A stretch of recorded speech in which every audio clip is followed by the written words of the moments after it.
it's extremely unlikely that you would get two different groups, even in small groups of like, say, 16 patients, like in this trial, see a very strong, consistent effect, and then do it in another similar sized group and then see the same effect again.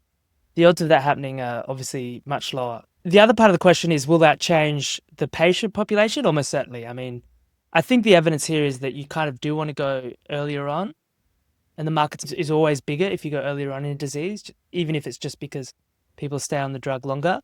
If it's antifibrotic, it's almost certainly going to be more beneficial to give it to people while they have more effective bone marrow and more effective blood cell production. You might be able to maintain that. And as we saw here, we saw kind of improvement, reduction in spleen and reduction in symptom scores. So maybe you can partially reverse the course of the disease in earlier patients. We don't know because it's only been done in very late stage sick people.